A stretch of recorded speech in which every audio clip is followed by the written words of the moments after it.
Van a estar a cargo de la doctora Julieta Brea, del Centro Privado de Coloproctología.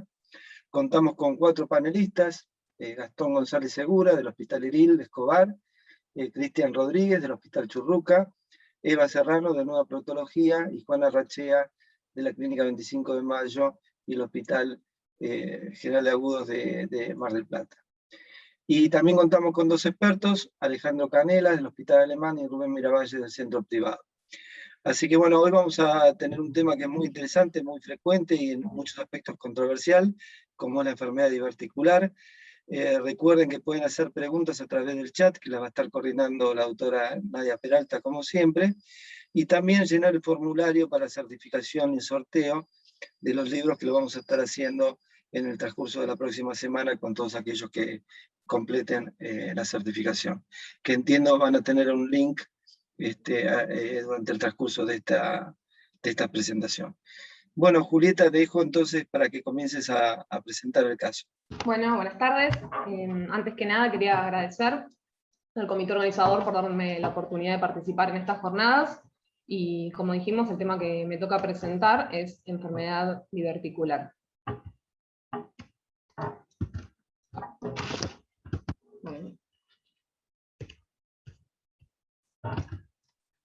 Voy a comenzar con el primer caso, que se trata de un paciente de sexo masculino de 35 años de edad que consulta por dolor abdominal en fosa ilíaca izquierda de 24 horas de evolución, no presenta antecedentes clínicos quirúrgicos ni estudios endoscópicos previos.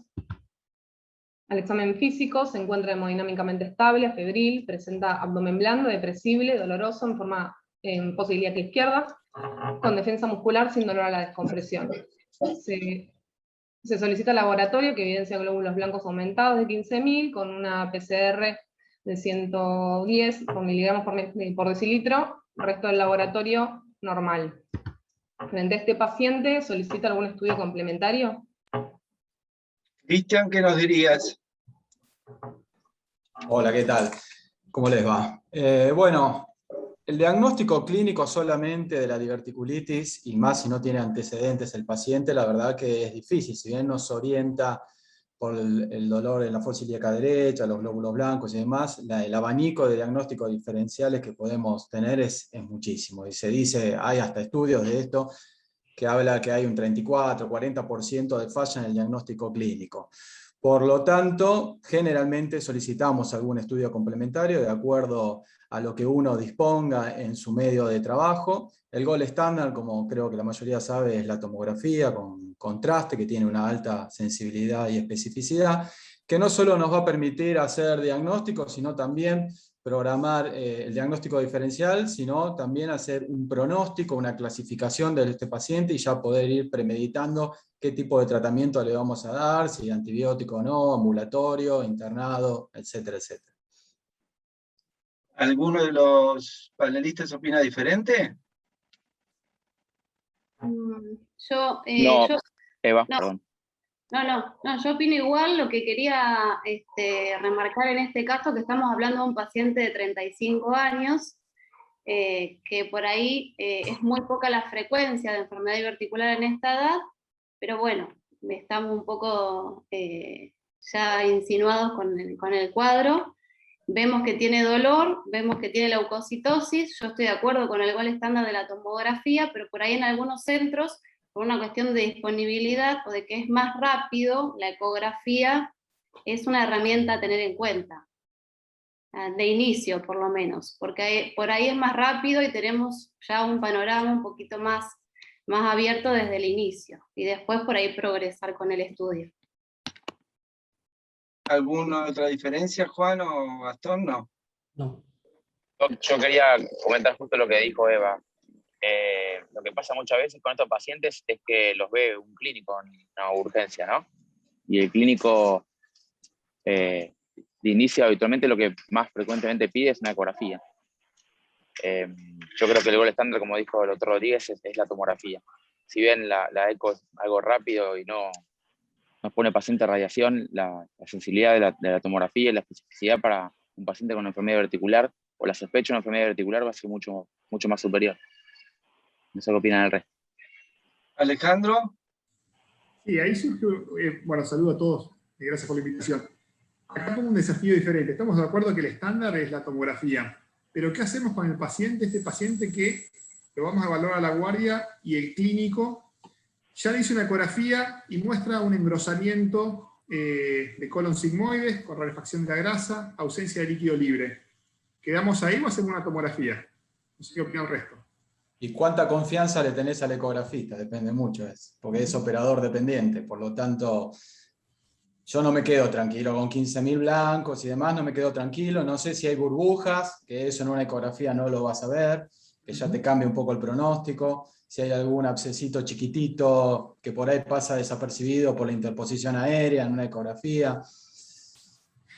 Y ahí voy a lo importante en esto, que en esos casos es importante la tomografía y por eso está establecida como un estándar, porque nos permite hacer una adecuada evaluación del escenario y planificar, como decía inicialmente Cristian, la estrategia que vamos a planificar, desde catalogar un cuadro que tenga la subclasificación que apliquemos, a ver si tiene alguna complicación local, como un absceso o no, y también el grado de extensión de inflamación para planificar si eventualmente es un paciente candidato a tratamiento antibiótico o no, o a lo que se comentó anteriormente. Bueno, muy bien. Perdón, una sola cuestión. En función de la tomografía, ¿es con contraste oral y endovenoso todos solicitamos en esa formalidad o no? ¿O preferimos Juan. contraste oral, preferimos contraste endovenoso? Juan. Porque de hecho la sensibilidad y la especificidad sin contraste es igual. Pero, perdón, sí.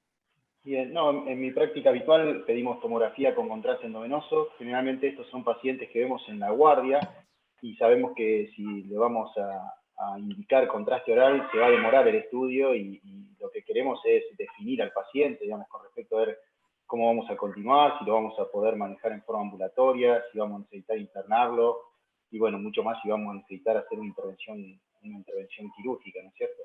Así que normalmente lo pedimos con contraste endovenoso. ¿Sin contraste oral? En la urgencia sin contraste oral, contraste endovenoso. Pero este paciente está en la urgencia porque No, fue la urgencia, no quema pero este paciente. se puede ir a la casa y volver mañana a hacer la tomografía. En Sí, este caso, probablemente que sí. en este caso, ¿quién le da contraste oral y quién no? A ver, Cristian, ¿le das o no? Doble contraste. Doble contraste. Juan, ¿vos seguís sosteniendo que a este paciente no le das oral? No, si tengo tiempo para prepararlo bien, sí le doy contraste oral. Ahora, si es un paciente que todavía no tengo diagnóstico y quiero definir a ver cuál es la patología que tiene, lo hago con contraste endovenoso, inicialmente. Tengamos en cuenta que estos pacientes en la época donde yo tenía la edad de ustedes se manejaba clínicamente, este paciente tiene una diverticulitis, no puede tener muchas más cosas, y el manejo no va a cambiar mucho. Te diría que es más importante a lo mejor para el pronóstico que para el manejo. Obviamente en la presentación yo estuve viendo se va a discutir alguna alternativa que la tomografía puede cambiar. Pero yo les puedo asegurar que el manejo que hacen ustedes con la tomografía es el correcto, pero que nosotros lo hacíamos sin tomografía y teníamos los mismos resultados. Bueno, avanzamos. A ver qué dice la bibliografía. Bueno, las guías de la Sociedad Americana y Europea de Cirujanos Colorectales y de la Sociedad Mundial de Cirugía de Emergencia recomiendan como el gold standard, como dijeron, la tomografía con contraste oral endovenoso para confirmar el diagnóstico, establecer también la severidad del cuadro y para guiarnos en el tratamiento. También nombran la resonancia y la ecografía, que pueden ser otras alternativas útiles cuando no hay disponibilidad de la tomografía o está contraindicada. Y la ecografía hay que tener en cuenta que también es operador dependiente y que en pacientes obesos su utilidad es limitada. Y la resonancia tendría valor para diferenciar de otras patologías, como por ejemplo alguna neoplasia o en pacientes embarazadas que se le haya realizado una ecografía y que haya sido negativa o no concluyente. Nosotros, bueno, a este paciente le realizamos la tomografía con contraste oral y endovenoso.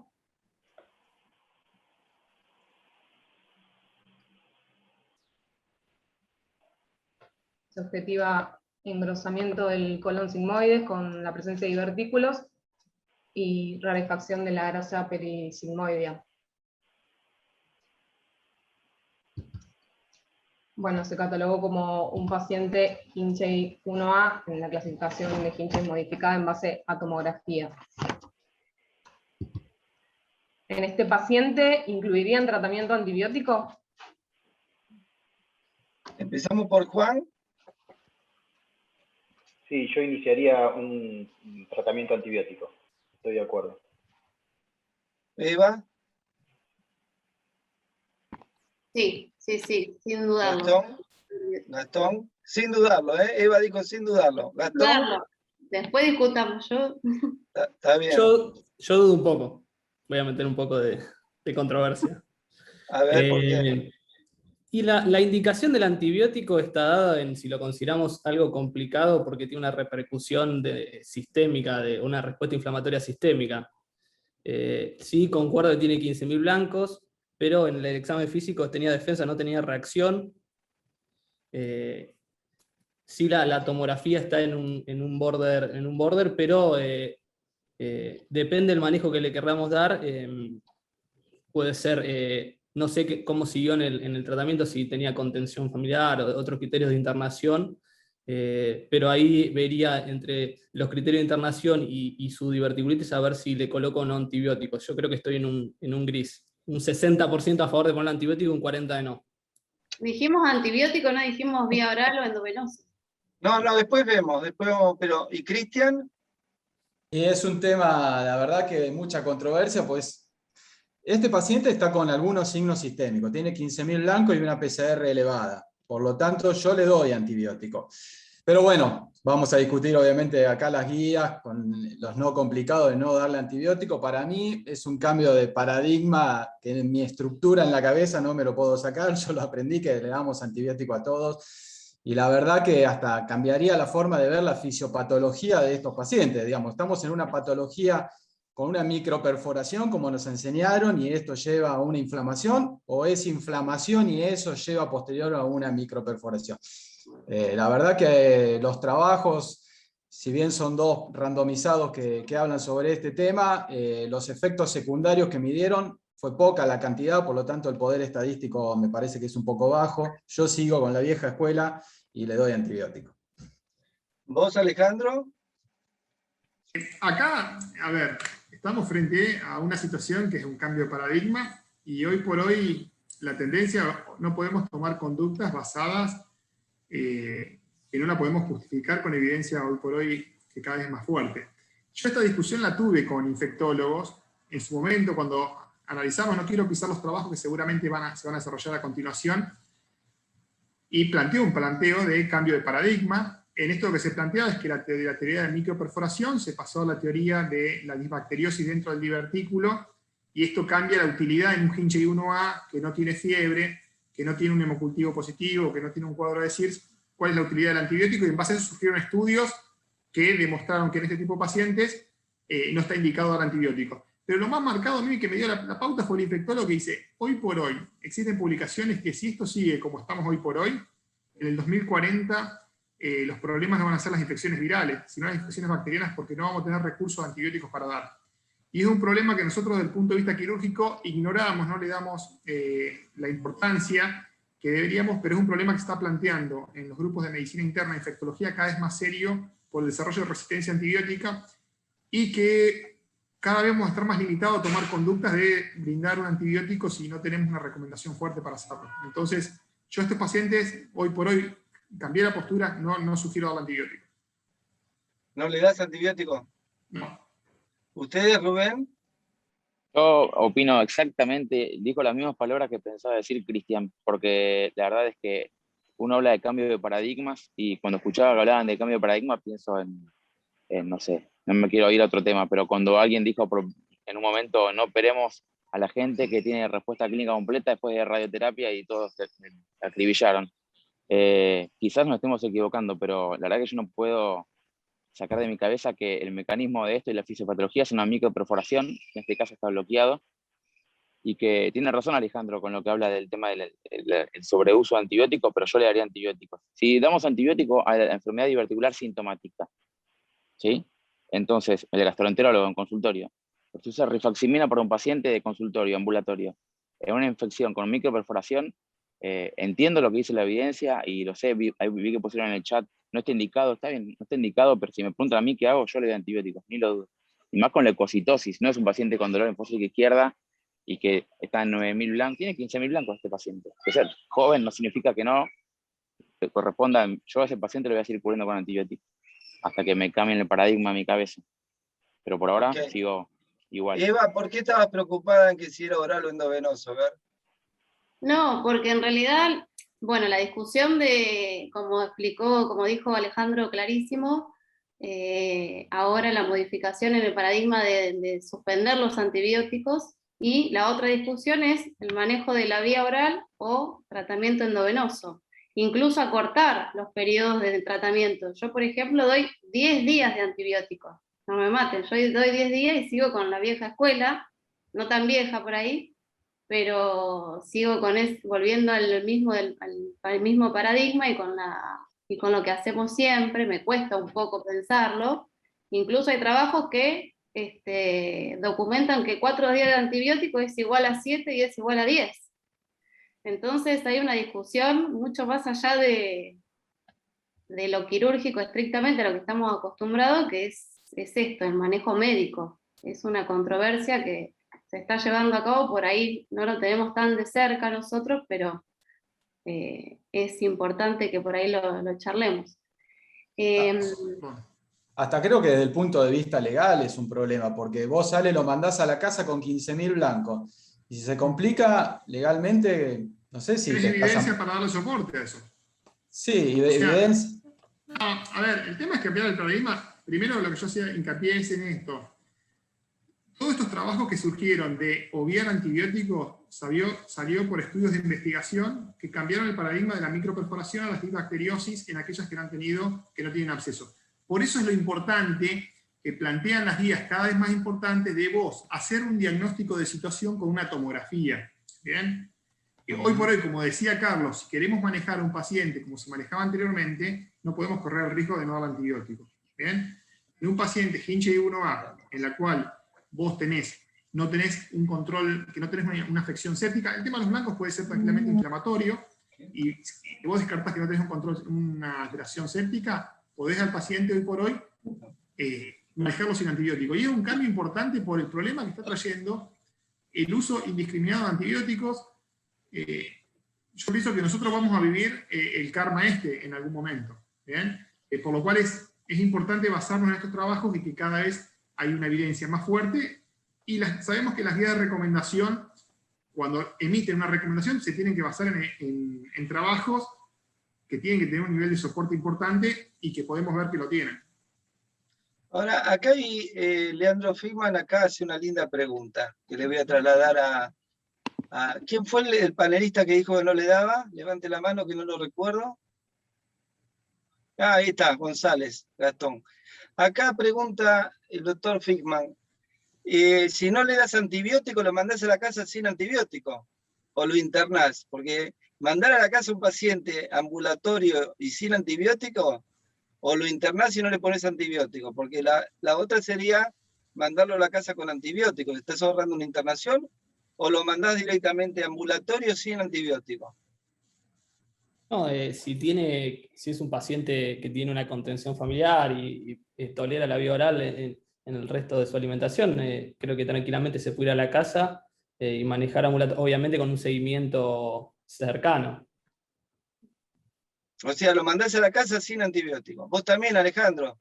Sí, la internación pasa por otro punto. No es que si lo mando a la casa le doy antibiótico por las dudas porque si llega a ser una sepsis en la casa. No, o sea, son discusiones.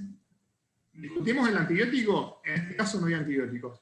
Analizamos el criterio de evidencia, si el paciente tiene criterio de internación, si tiene buen manejo del dolor, buena tolerancia oral, no es una contraindicación para manejo ambulatorio. Sabiendo que un 4% pueden fracasar, ¿bien? Eso tenemos que tenerlo en cuenta, que un 3-4% de los pacientes tienen persistencia sintomática y tenemos que cambiar la postura. Pero el hecho de que lo mandemos a la casa es como, siempre el ejemplo cuando damos al alta a un paciente que fue operado de un cáncer de recto. Usted se va a la casa pero no está dado de alta. Esa es la explicación que le damos siempre, una colectomía. ¿Puede tener una dehiscencia al día 10? Sí. ¿Va a estar internado 10 días? No. Está bien, pero es como sumar dos cambios al paradigma. Antes toda diverticulitis se internaba con antibióticos. Entonces ahora yo podría estar apoyando a los que no le dan antibióticos, pero lo doy con 24 horas en observación. No, yo no sé si lo mandaría a la casa y sin antibióticos, pero bueno, vamos a ver qué dice la bibliografía. Sí. A ver, Julieta. Carlos, Sí, acá hay un comentario de Marcelo Viola, a ver. que dice que el problema somos los cirujanos y no los antibióticos, dependemos de los jueces y los peritos. Habitualmente no les doy antibiótico a estos pacientes, pero hay excepciones, pacientes diabéticos o que viven lejos o con difícil acceso a la consulta. Claro, sí, obviamente estamos hablando de pacientes ideales, ¿no? Que sabemos que al otro día van a venir a la consulta y que no tienen factores de riesgo, pero bueno. Bueno, a ver, Julieta, perdón. Sí, Julieta. Como estuvieron diciendo, ¿no? Que durante un largo tiempo se usó de forma sistemática la terapia antibiótica, que se creía que la diverticulitis se da por una perforación inicial del divertículo. Sin embargo, la nueva evidencia sugiere que las mismas se da por un proceso inflamatorio del divertículo que podría generar una microperforación. Y bajo este cambio de paradigma se cuestiona el uso sistemático de los antibióticos en cuadros no complicados. De esta manera surge el estudio Abbott, que incluye pacientes con diverticulitis no complicada, y de forma aleatoria se indicó o no tratamiento antibiótico. Observaron diferencias estadísticas significativas en relación a la recurrencia, el tiempo de recuperación, la calidad de vida, la necesidad de cirugía, pero tenía un sesgo de que 40% de los pacientes presentaban episodios previos de diverticulitis. ¿Qué quiere decir eso? ¿Qué quiere decir eso? Que ya había pacientes que en este grupo, en este estudio, había 40% de los pacientes que ya habían tenido episodios previos de diverticulitis. En cambio, en el estudio Diabolo, se buscó evaluar la efectividad de los antibióticos en pacientes Hinchey 1A y también incluyeron Hinchey 1B en el primer episodio, ¿sí? El objetivo primario fue evaluar el tiempo de recuperación. También, bueno, se evaluaron otros parámetros como la mortalidad, la recurrencia, la progresión a diverticulitis complicada, la reinternación, los efectos adversos y la necesidad de cirugía, pero no se encontraron diferencias estadísticas significativas entre ambos grupos.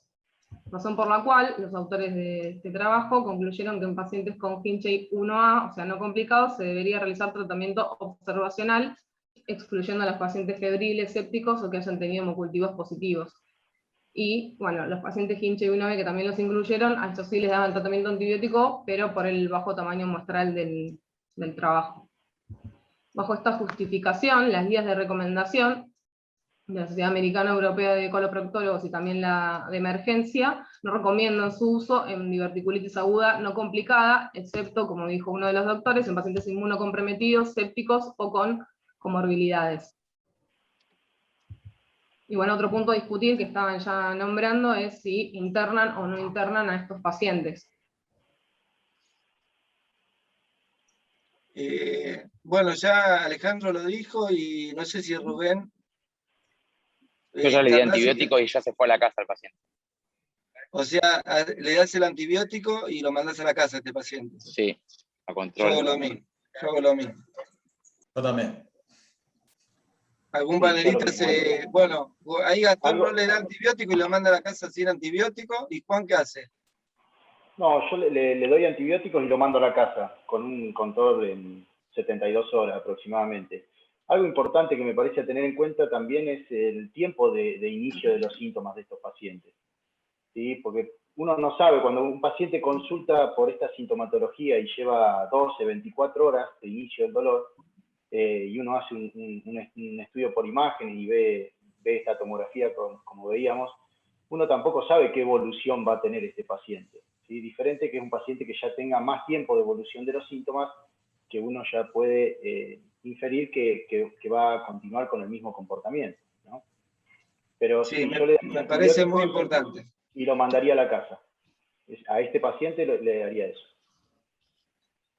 Me encanta que pues, se están poniendo viejos ustedes, porque ves, o sea, no le dan bolilla a lo que dicen las recomendaciones oficiales, lo cual quiere decir que ya se están poniendo viejos y están actuando un poco con la experiencia y un poco también con uno se pone cabeza dura, ¿no? Porque en realidad la evidencia no tenemos nada para pelearlo con Alejandro en este caso. No, pero esto los busco convencer, a ver si puedo, aunque sea convencer a uno o dos, a ver qué.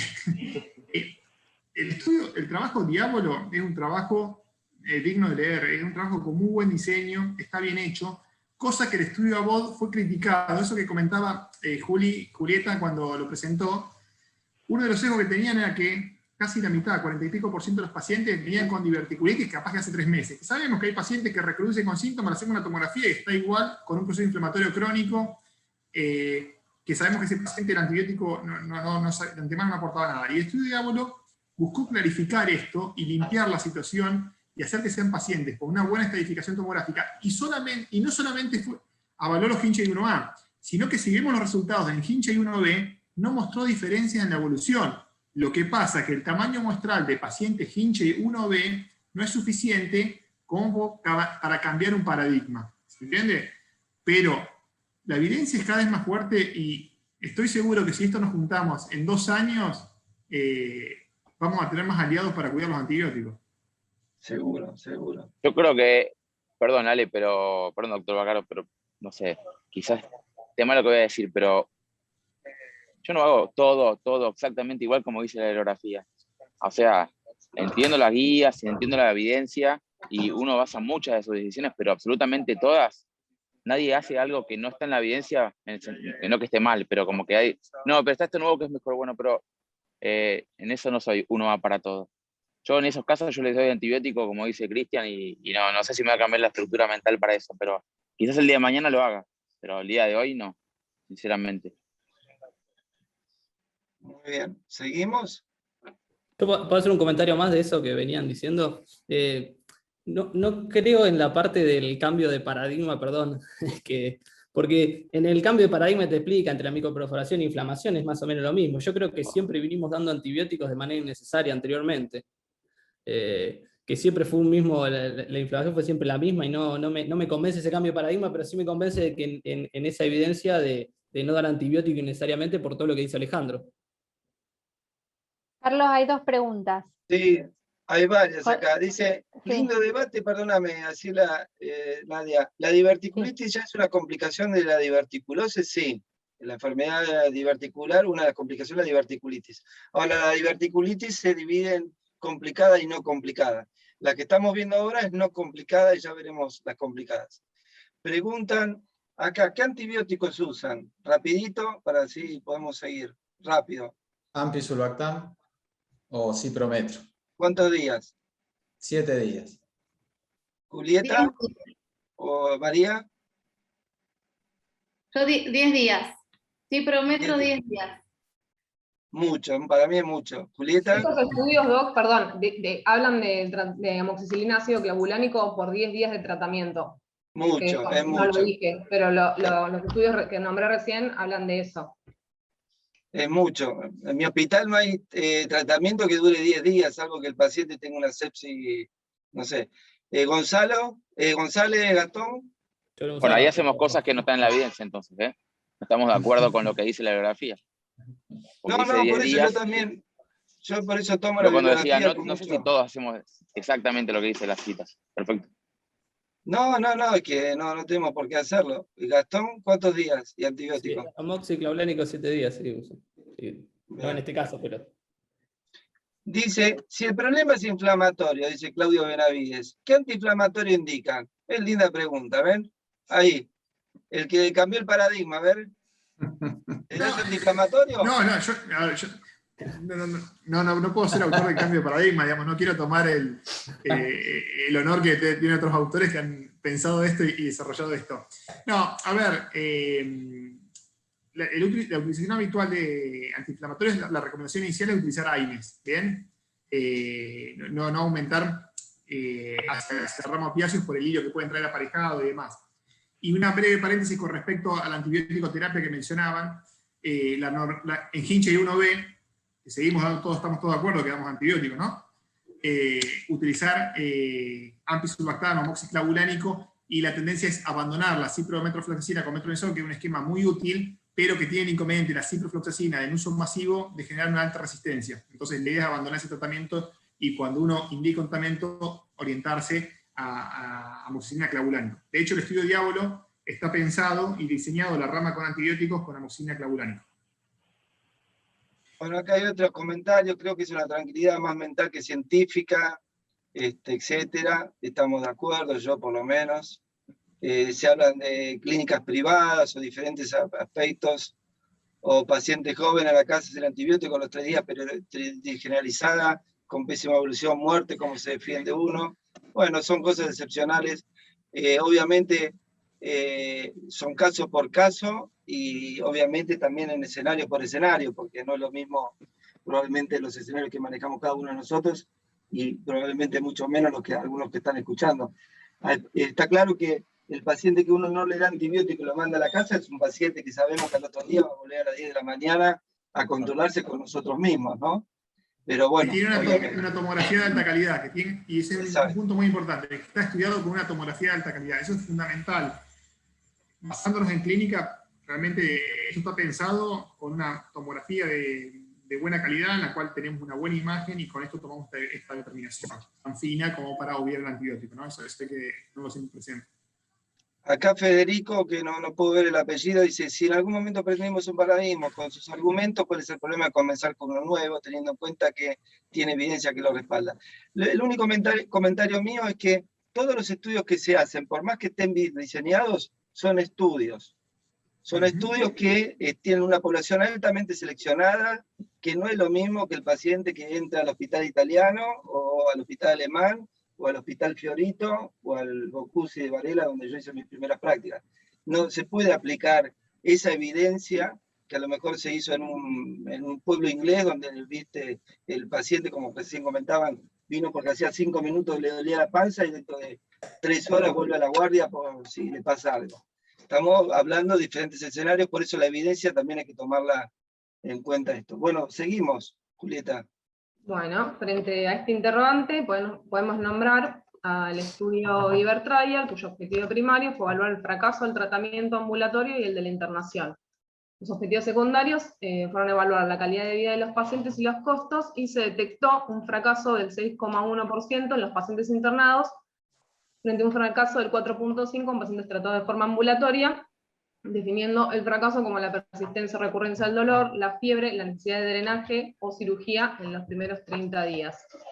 Y como conclusión de este trabajo definieron que el tratamiento ambulatorio es seguro y efectivo en pacientes seleccionados con diverticulitis aguda no complicada, y que reduce los costos 3 veces menor en el sistema de salud, sin impacto negativo en la calidad de vida de los pacientes.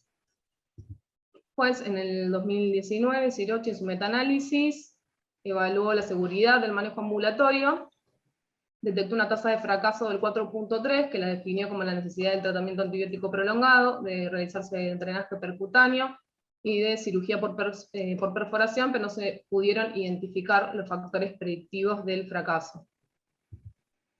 Bueno, lo importante sería realizar una adecuada selección de los pacientes ambulatorios, y teniendo en cuenta diferentes parámetros como las comorbilidades, por ejemplo, si el paciente es diabético mal controlado, utiliza corticoides de altas dosis, uso de agentes inmunosupresores, la gravedad del cuadro, es muy importante tenerla en cuenta, que el paciente tenga un adecuado contexto social, que pueda comprender las indicaciones, y que por supuesto tenga una buena tolerancia oral.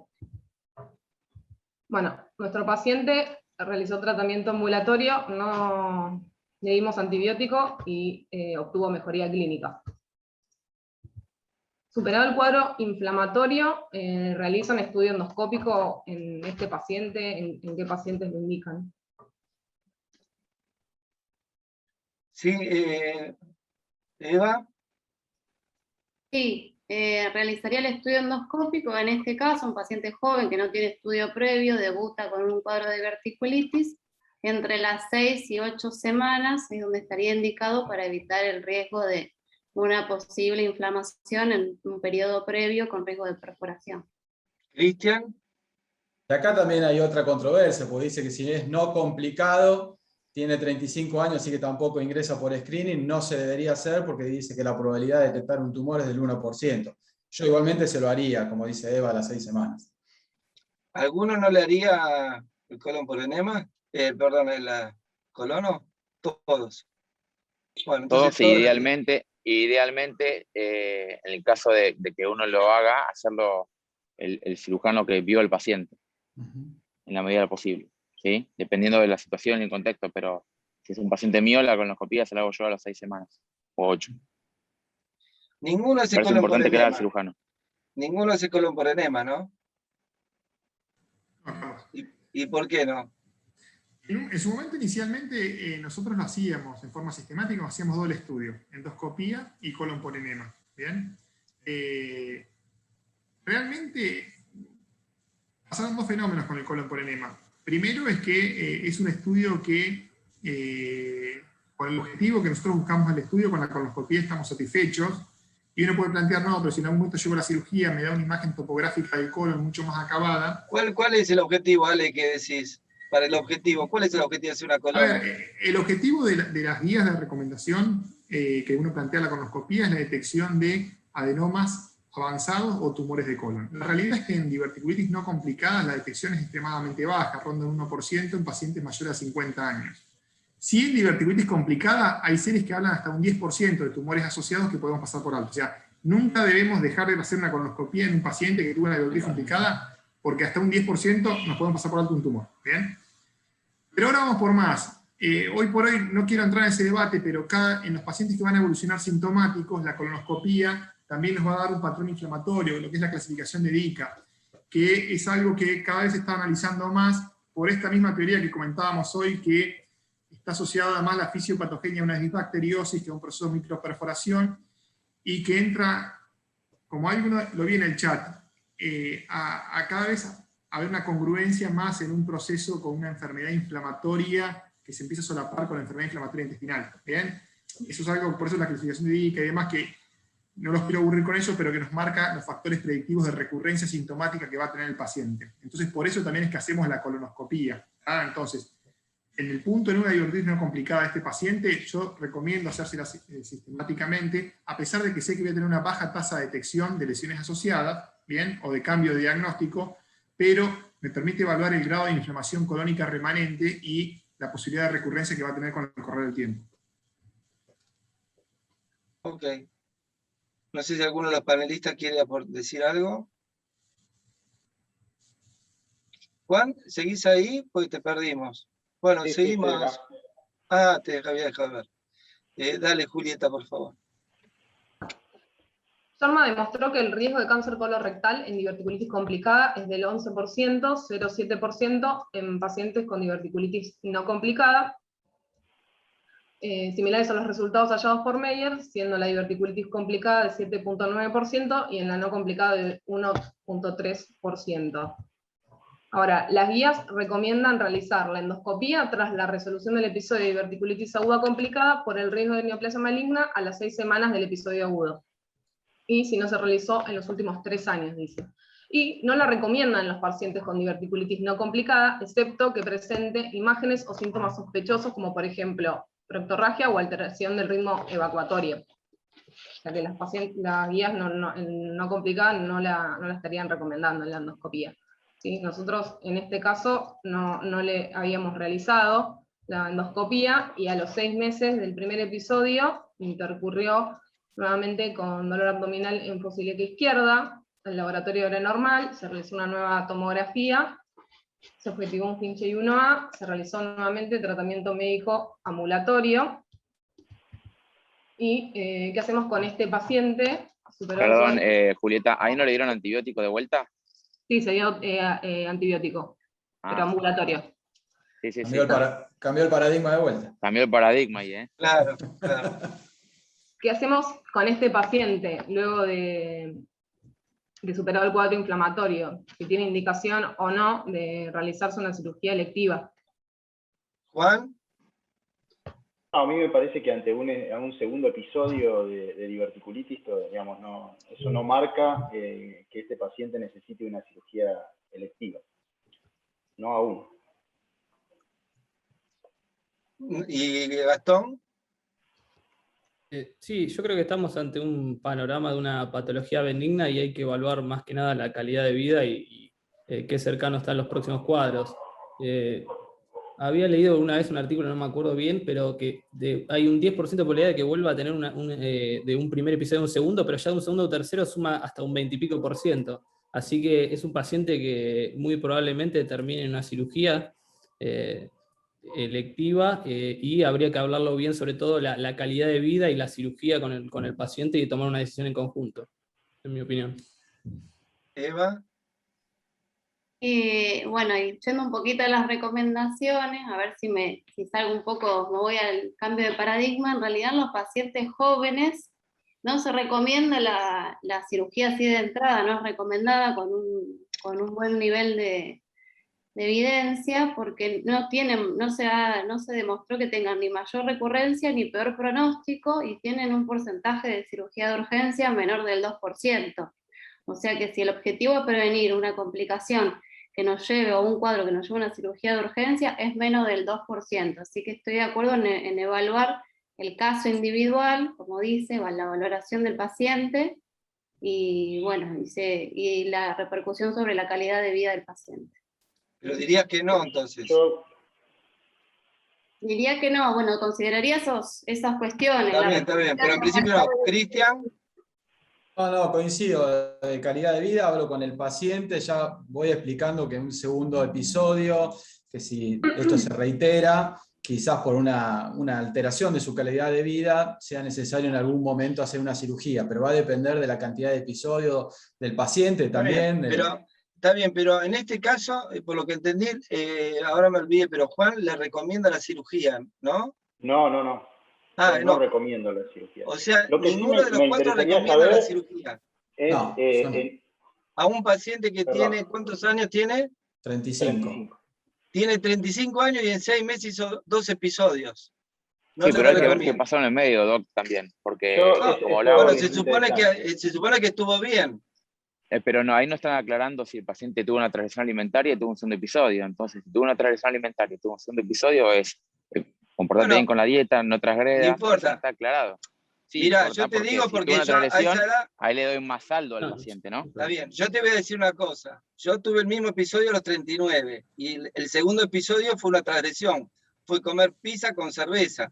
Si a los 35 años a un paciente le tenés que decir que no haga transgresiones, yo prefiero que me operen. Así que bueno, de hecho, o sea, vos Rubén, en este caso tampoco le decís que se opere. Dependería, como dijeron, de cada caso, ver qué pasa con este paciente. Yo entiendo, No, lo esperaría, pero le preguntaría en qué pasó. ¿Por qué estás en la guardia de vuelta? ¿Porque comió pizza con cerveza o comió otra cosa y no le pasó? Ya no tiene margen de dieta. Ok. ¿Vos, Alejandro? A este paciente no lo opero todavía. El planteo es, yo siempre digo esto, derribar mitos. En esta situación hay que sentarse con el paciente y explicarle bien. Y hay que explicarle con números. Ahí se mencionó, más o menos la tasa de recurrencia después, hay un trabajo interesante de Strike, después de recurrencia, después del primer episodio es un 20%. Menores de 50 años se va a un 24%, mayores de 50 años un 16%. O sea, uno de cada 5 más o menos vuelve a tener un segundo episodio. Pero este tiene 35, ¿eh? O sea, estaría cercano a un 25, uno de cada 4 vuelve a recurrir. ¿Bien? Segundo mito, el paciente tiene riesgo de ostomía, ¿verdad? En una cirugía de urgencia, además, eso es otro tema de discusión. Planteo que hacemos en esto. Sabemos que en estudios de seguimiento, la posibilidad de recurrencia complicada con necesidad de cirugía, en estudios de metaanálisis marca un 2,2%. ¿Bien? De riesgo de cirugía de urgencia con ostomía asociada. La tasa de licencia anastomótica en una cirugía electiva, en buenas manos, está entre un 2 y un 4%. O sea, tenemos que mejorar esos resultados. Si hay ahí, mano a mano, no prevenimos esto. Lo que surge acá es nuevamente... Ahí yo no estoy de acuerdo. ¿Con qué? Con que el índice de licencia que vos mencionás no es, por lo menos en mi experiencia, lo que veo, y la posibilidad de ostomía en la urgencia también es bien baja. Yo no me apoyo en eso. Yo me apoyo más que nada en un paciente que en 6 meses hizo 2 episodios, tiene 35 años, y tiene más de un 25% de recurrencia. ¿Viste? Y tiene 35 años. Pero bueno, está bien. Vos no lo recomendás. No. Está bien. Y ahí va el punto. No te di los 2 puntos negativos. Y el tercer punto que siempre se plantea en las guías es analizar caso por caso. ¿Cómo objetivamos esta información de caso por caso? Porque yo le digo a un residente de primer año, analizamos caso por caso. Y nos miramos y decimos, ¿a cuál opero? Y para esto se estudió, hay un trabajo interesante que es el Direct Trial, ¿bien? Que lo que mostró es que claramente la cirugía en aquellos que tienen tomaron de punto de corte de forma arbitraria 3 episodios en 2 años, o persistencia sintomática por más de 3 meses, operándolos mejora en forma significativa la calidad de vida. Es decir, con 2 episodios, o sea, tenemos ahí una punta objetiva, tangible, para buscar evidencia a esa recomendación que decimos analizar caso por caso, que uno hoy por hoy el planteo que antiguamente se hacía sería, en un paciente que en un periodo de 2 años tuvo 3 episodios, ofrecerle que la cirugía le va a mejorar la calidad de vida. Por ahí eso, Carlos, lo que vos vas, que a lo que vamos a plantear. Pero ser tangible. Y otro punto importante es analizar los episodios que muchas veces llegan al consultorio. Tuve 2 diverticulitis. Veo la tomografía, sí. Es una tomografía normal, es una apendicitis. No, pero está bien, pero estamos hablando de este caso. Estamos hablando de este caso. Son todavía no lo opero. 2 episodios constatados por tomografía en un paciente de 35 años en 6 meses. Yo estoy de acuerdo que no le diría que se opere, pero le diría que se vaya a preparar. Muy probable. Exacto. Amenazarlo puede ser, pero la evolución aparte, va a determinar qué va a pasar. Estamos todos de acuerdo en eso, Carlos. Hay que pensar en la multidisciplina, perdón, pero ese paciente se va a operar por un segundo episodio y nunca vio un gastroenterólogo. ¿Y qué podría hacer un gastroenterólogo? Eso lo pregunto. Si tuviera un gastroenterólogo en esta... No, eso minimiza al gastroenterólogo. Ojo, pero el probiótico está muy bien indicado, no te digo que no. Bueno, por eso. Dudoso la evidencia. Pero qué sé yo. Un gastroenterólogo, si tuviera acá un gastroenterólogo, se agarraría la cabeza diciendo cómo lo van a operar por un segundo episodio y nunca lo vi yo. Bueno, está bien, pero Rubén, el tema es alternativa. No. Rifaximina, evidencia dudosa. Sulfasalacina, evidencia dudosa. Probióticos, que yo dudosa. Que yo sepa lo que le puede dar al gastroenterólogo no quita que yo no lo derive al especialista, al gastroenterólogo. Me parece que es como corresponde hacer las cosas, porque si no, como que no mandes a un paciente al radioterapeuta, al oncólogo, pues sabes cómo sigue la cosa. Tiene que ver un gastroenterólogo el paciente. Pero está claro el tema, Rubén, pero ¿qué te va a aportar ahora en la discusión esta, en el caso? ¿Qué es lo que, el dato que... No, lo que aporta es lo que digo de que no lo operaría y que enfocaría un poco más en el tratamiento del paciente para prevenir un nuevo episodio. Entiendo que está complicado, entiendo lo que dice el doctor Baccaro, que es joven, ya tuvo 2 episodios de cerca, pero hay que ver qué pasó en el medio con ese paciente. Entonces trataría de abarcar todas las otras opciones, desde el tratamiento con dietas, probióticos, que ver a un gastroenterólogo y agotar todas las instancias previas a ir a la parte quirúrgica, sacando la discusión que vos hablabas del tema de licencia y lo que fuera. Bueno, ¿seguimos, Julieta? Carlos, hay una pregunta. Son las 7 de la tarde y vimos un caso, Así que vamos... Sí, decime, Nadia. Preguntan, ¿cuál sería la dieta indicada, con semillas o sin semillas? No, eso que hasta que yo sé, no. Es lo mismo. Es lo mismo. Por lo menos no sé si puede alguien comer sabe algo tomate. diferente. Puede comer tomate. No hay ninguna evidencia en eso. Terminemos con este caso, Juli, a ver si podemos empezar con el otro. Sí, una pregunta para el si quieren paso algunos de los trabajos que cité, como por ejemplo el de Straight, ya lo nombraron, sí que hablan en términos de la recurrencia, que decir que al indicar con la conclusión, ¿no? con los números que nombramos de la recurrencia de 189 pacientes sobre 1000, como sacar una conclusión sería que al indicar una cirugía electiva estaríamos buscando prevenir una recurrencia global del 19%, una recurrencia complicada del 4.2% y una posibilidad de ostomía de 2.2% a 5 años. Y si comparamos estos resultados con la cirugía electiva, vemos que Thaler reportó recurrencia de diverticulitis en un 2.8% a 6 años en sigmoidectomías con sección distal a nivel del recto, y de 12.5 si se realiza una sección con el sigma remanente, demostrando que una cirugía correcta es efectiva en la prevención de la diverticulitis. Después un estudio del hospital alemán reporta una tasa de complicaciones mayores de 4.1 con sigmoidectomías laparoscópicas por diverticulitis recurrente con tasa de disencia de anastomosis de 2.1. Entonces, comparando estos estudios, concluimos que si en una cirugía electiva no logramos reducir la tasa de ostomía en forma significativa.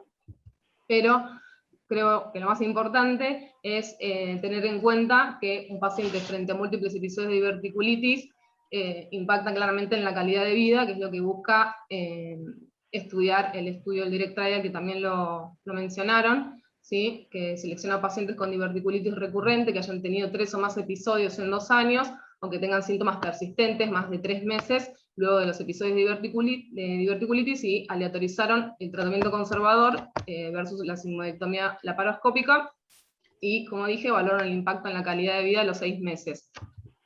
Y concluye este estudio que la sigmoidectomía electiva ofrece mejor calidad de vida que el tratamiento conservador, más allá del riesgo de complicaciones posoperatorias. Y que dicen las guías, que luego de una diverticulitis aguda no complicada, hay que individualizar cada paciente, cada situación, teniendo en cuenta la frecuencia y la severidad de los episodios, la persistencia de los síntomas, la morbilidad operatoria, obviamente la preferencia del paciente y el impacto en la calidad de vida. Muy bien. Julieta, queda tiempo para un solo caso. ¿Querés este o el otro? No, este mejor. Ok. ¿Sí? Vamos. Se trata de un paciente de sexo masculino de 60 años, ¿sí? Que consulta por dolor abdominal en fosa ilíaca izquierda de 3 días de evolución, como antecedentes hipertenso, presenta un estudio endoscópico hace 4 años, hasta ciego, con un Boston 8/9, con osteos diverticulares en sigma. El examen físico se encontraba hemodinámicamente estable, febril, de inicio, presentaba abdomen blando, depresible, doloroso en forma generalizada, predominio de fosa ilíaca izquierda, con defensa muscular y dolor a la descompresión. En el laboratorio se objetivan glóbulos blancos elevada, con una PCR también elevada de 150, y el resto del laboratorio normal. Se realiza esta tomografía, evidencia neumoperitoneo,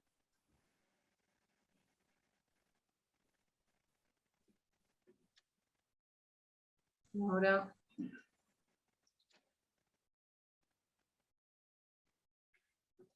rarefacción de la grasa pericólica, con burbujas extraluminales, y tiene líquido libre en pelvis. Este paciente se realiza conducta quirúrgica, se aborda, como vemos, en forma laparoscópica, evidencia líquido libre interasas y colecciones con restos de fibrina. Y, bueno, frente a este paciente, ¿qué conducta tomamos, ¿no? Frente a este escenario? Juan.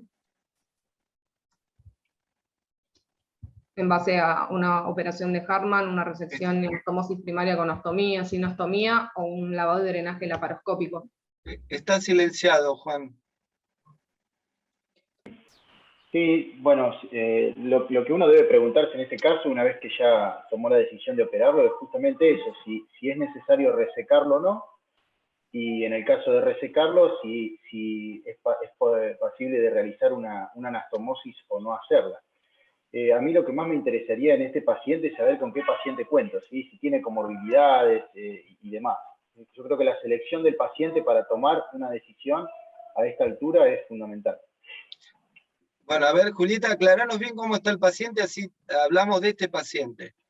¿Cómo está el paciente? Paciente de 60 años, que antecedentes es hipertenso simplemente, consulta por dolor abdominal, tiene en el examen físico defensa muscular y dolor a la descompresión, febril, blancos elevados, PCR elevada, pero está hemodinámicamente estable. Ok. Gastón, ¿qué haces? Está silenciado. Perdón, en el primer momento de la conducta quirúrgica, la decisión de la ostomía no se va a definir después, pero creo que optaría por la resección en ese caso. Paciente estable, con bajas comorbilidades. ¿La resección laparoscópica o...? De ser posible, sí. Tengo todo el instrumental. Okay. ¿Cristian? Bueno, acá tenemos un paciente, entonces, como dice, estable, sin comorbilidades, y después los otros factores, bueno, es un Hinchey 3 por lo que se ve, y los otros dos factores importantes son quién va a operar, digamos, la experiencia del equipo quirúrgico, y el medio donde estamos. Entonces, en base a eso, la decisión de estas 4 que me ponen acá es la decisión que vamos a tomar. En nuestro grupo lo que hacemos es resección con anastomosis primaria.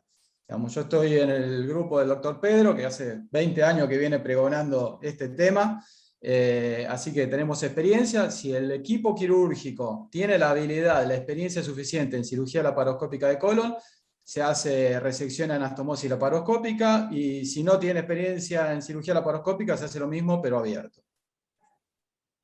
¿Y Eva? Sí, estoy de acuerdo como lo plantea Cristian, tal cual. Considerar las condiciones del paciente, la experiencia del equipo y de inicio la resección con anastomosis primaria.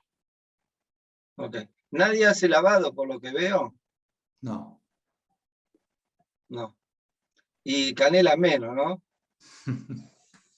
¿Y Miravalle? Miravalle, no sé si se dan cuenta, el flaco está en Estados Unidos. Sí. Dorado por el sol. Perdón que estoy en remera, pero no me traje camisa, pido disculpas. Estaba por No, apagar la cámara. gracias por conectarte. Está ahí de No, por congreso favor. y se hizo el tiempo. Sí. Si es a las 19 no me desconecto, me divorcian, pero bueno, no importa.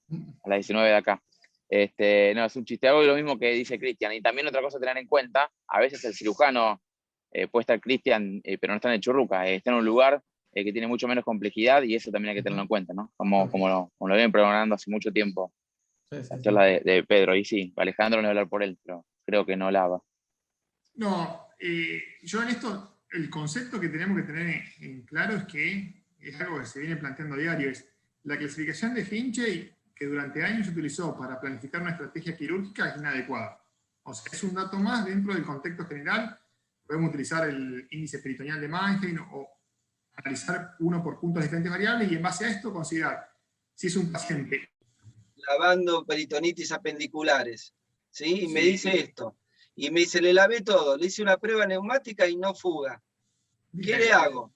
Sí, le digo, andate, porque es lo que sabe hacer muy bien y es una cosa segura. Si yo le digo, no, hacerle una resección con anastomosis, el flaco va a estar en problema y voy a tener que ir yo, que también no la voy a pasar muy, muy fácil. Entonces, creo que tener, no en todos los casos, pero tener que el lavado y drenaje, creo que es mucho más fácil de pronto manejar telefónicamente o asesorar a alguien telefónicamente o a alguien sin mayor experiencia, hacer un lavado, hacer una prueba sin desbloquear mucho e irse, que hacer lo que vos planteás, que es una recesión primaria en un paciente con una diverticulitis que a lo mejor hay que bajar el ángulo, ¿viste?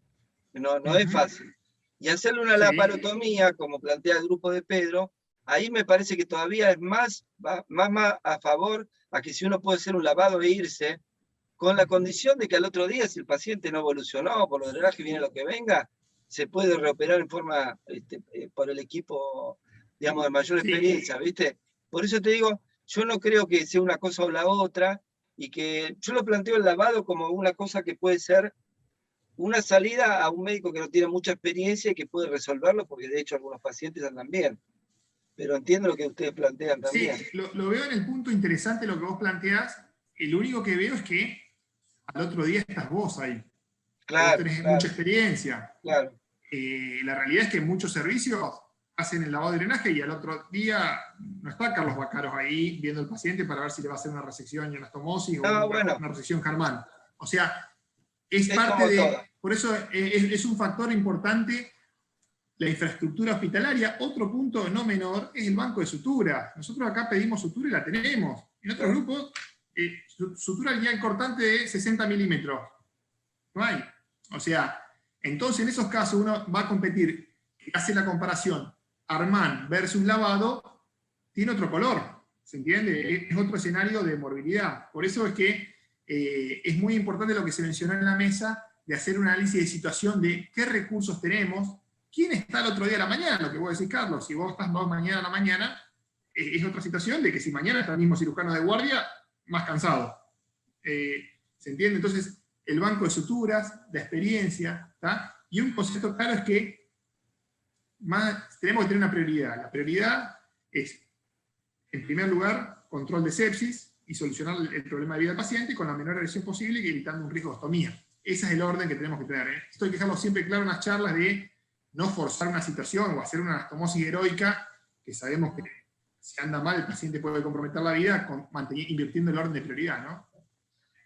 Acá Leandro aporta de que son muchas herramientas para múltiples pacientes, todas suman, hasta el Harman. Me encantó el tema de hasta el Harman, porque el Harman a veces es una buena opción. No para este caso, a lo mejor, pero para otro.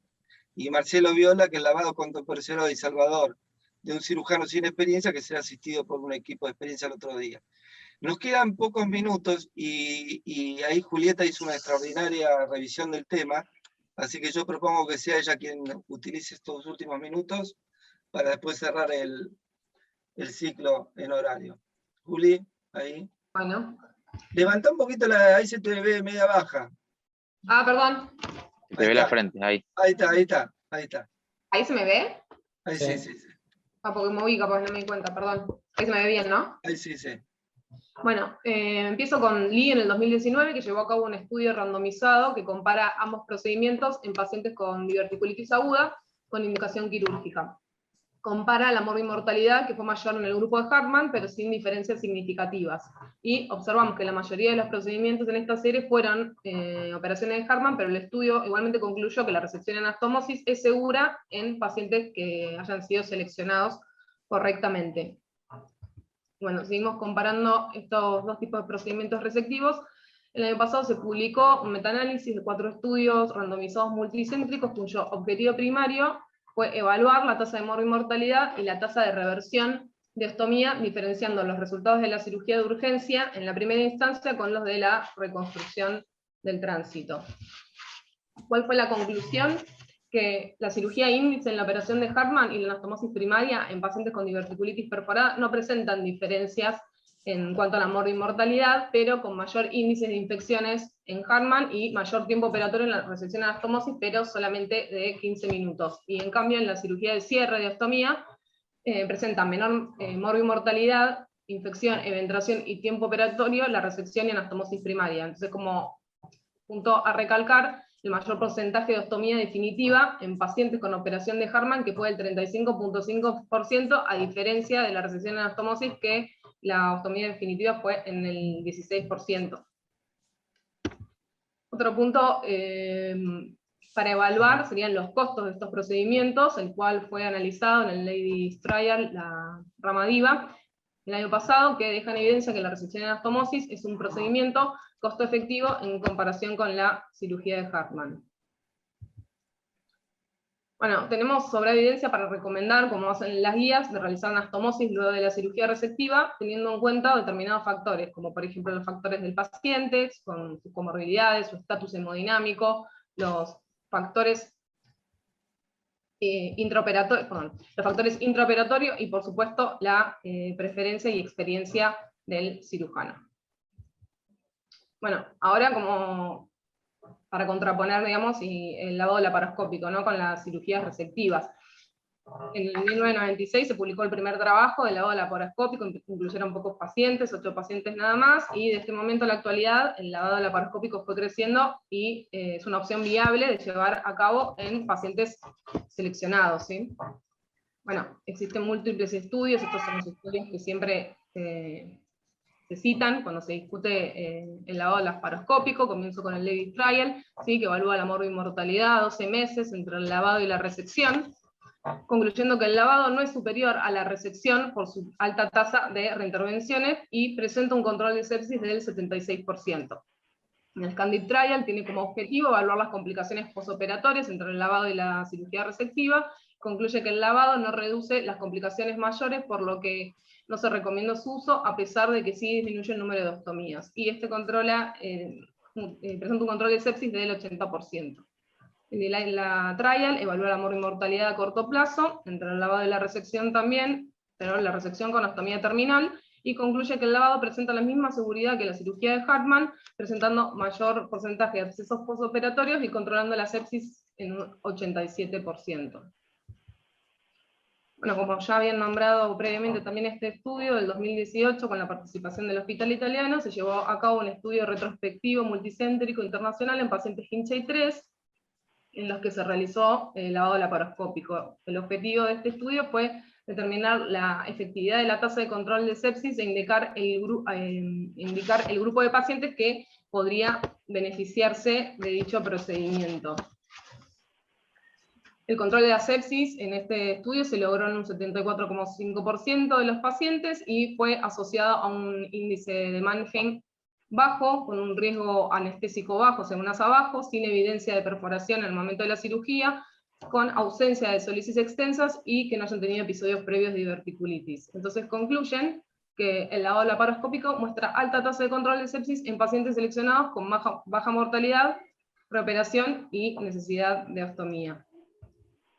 Bueno, en este año se publicaron los resultados a largo plazo del Scandi Trial, que como datos más significativos resalta la mayor tasa de recurrencia en el lavado laparoscópico y de prevalencia de ostomía en el grupo que se realizó la resección y anastomosis, con resultados estadísticamente significativos, y sin diferencias estadísticas significativas, el lavado presentó más complicaciones severas y mortalidad con una tasa de resección colónica del 30%.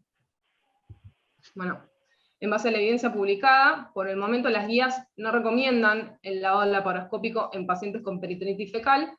En pacientes con peritonitis purulenta, como en este caso, prefieren realizar la colectomía por el mayor riesgo de reintervenciones que presenta el lavado laparoscópico. Y después la guía europea y la de emergencia también recomiendan la resección, y la guía europea nombra el lavado laparoscópico como una alternativa posible en pacientes seleccionados. Y bueno, nosotros en este paciente realizamos una resección y anastomosis sin ostomía de protección. Bueno, algunos comentarios antes. Bueno, Alejandro, sí, decime. No, Carlos, te quería pedir si Julieta puede, este año se le ha publicado el trabajo en Ascendi, que clarifica un poco un algoritmo, un flowchart de la estrategia a seguir en cada caso, que es más que interesante, que es lo que todos hacemos, y me parece que está bueno, a modo de cierre, hacer un análisis de todos los factores para poder ver qué rol tiene cada estrategia. No sé si lo autorizás, Carlos. Sí, claro, sí. ¿Tenés ahí? Sí. Bueno, los invíes es el trabajo, ¿sí? Que lo que plantea es realizar una estrategia personalizada en estos pacientes con peritonitis, ya sea fecal o purulenta.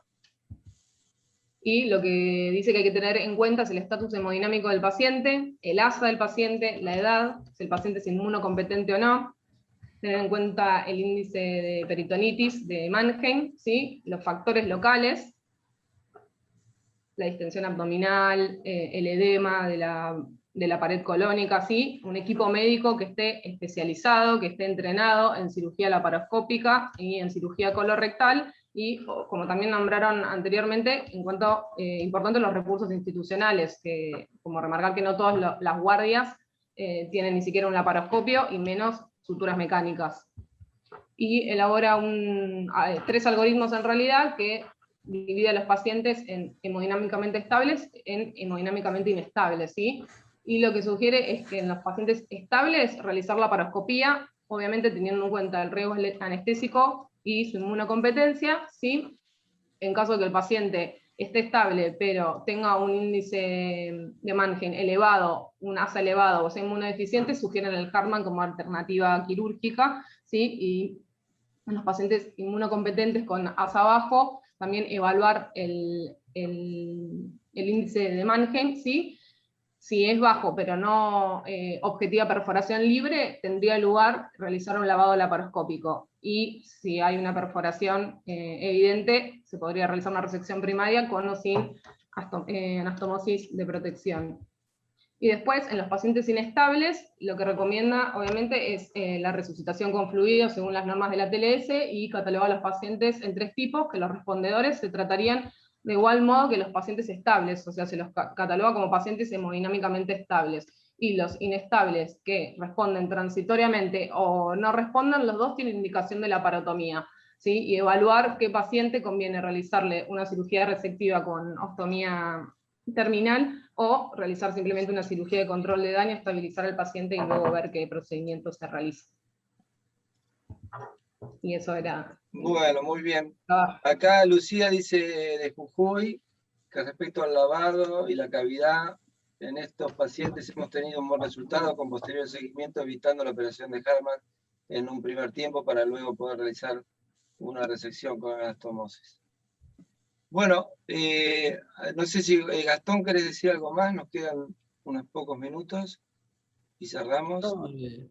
No, que con respecto a este último tema, yo creo que todos son herramientas válidas, y de acuerdo a los ámbitos de trabajo de cada uno son herramientas a tener en cuenta y a considerar muy específicamente con cada paciente. Más allá de eso, está bueno tenerlas en cuenta y no estar ciegos en una. Juan, ¿querés decir algo, por favor? No, estoy de acuerdo con lo que dice Gastón. Esto, yo creo que el éxito de cualquier tratamiento que podamos elegir va a depender fundamentalmente de seleccionar bien al paciente. Yo creo que esa es una de las cosas más importantes, y también, por supuesto, de la experiencia del equipo quirúrgico y de los materiales con los cuales contemos.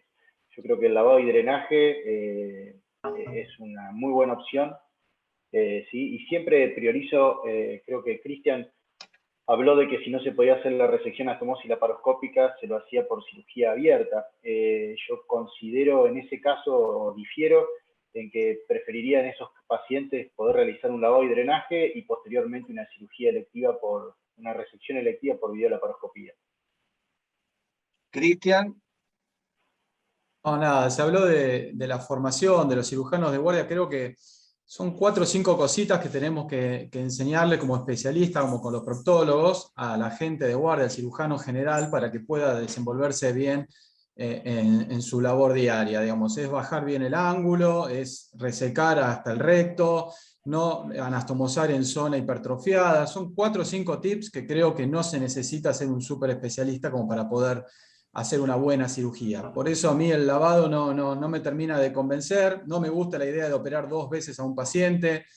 Si tuviera un familiar, la verdad no me gustaría que lo operen 2 veces. La verdad, como decía Alejandro al principio, creo que el punto número 1 es controlar el foco séptico. Y de esta manera estaríamos dejando un foco séptico sin resolver. Estamos volviendo a la cirugía en 3 etapas del año 1900, más o menos. Así que bueno, básicamente esa es mi opinión. Eva. Yo la verdad que considero, como se mencionó antes, que el lavado laparoscópico en función a las tasas de control de sepsis, que son buenas, es una opción y es una alternativa, pero que debe estar en función del paciente y sobre todo tener un equipo y profesionales a cargo que puedan manejar ese paciente y que estén dispuestos a una reintervención eventualmente, ¿sí? Bueno, eso. Creo que es una opción válida. Nosotros no lo hacemos porque, bueno, nos faltaría otra infraestructura, pero en donde sí se da esa posibilidad me parece que es una opción y las tasas de éxito son buenas en la evidencia. Rubén, ¿querés algún comentario final? Sí, quiero ser breve, pero me gustaría decir, vive en el chat una chica de Jujuy que escribía que a ella le era útil el lavado y drenaje para después poder hacer una resección anastomosis el otro día. Creo que ninguna herramienta es... no hay que, uno tiende a decir esto es bueno y esto es malo, que todas sirven, todas son útiles, depende del contexto. Creo que tampoco hay que minimizar el lavado y drenaje, que no es simplemente lavar y aspirar, porque en un lugar donde yo me desempeño, cuando arrancaron con lavado y drenaje, que lo hacían los cirujanos generales, al otro día el paciente estaba con una peritonitis porque disecaban demasiado, así que no es tampoco tan simple. Sí creo que son pocos también los que saben hacer una resección anastomosis primaria sin protección. Hay que tener en cuenta ese sesgo. Brevemente, no minimizar. Hay cosas que los trabajos de costo-efectividad la gente confunde con costo-beneficio y los tienden a minimizar, pero son los trabajos que menos sesgo tienen, los trabajos de costo-efectividad, porque es matemática pura. Y claramente en esas líneas de costo-efectividad, que no me quiero por las ramas, pero está claramente demostrado que está en el cuadrante dominante, en el inferior derecho, la resección anastomosis sobre el lavado. Y eso es algo que la gente le deja pasar, pero eso es muy, muy evidente. Y felicitar a Julieta por la brillante exposición. Gracias. Alejandro. No, me parece que el trabajo de Nassembi, que fue el gráfico último que se presentó, resume todos los conceptos que me parece que tienen que cerrar esta charla.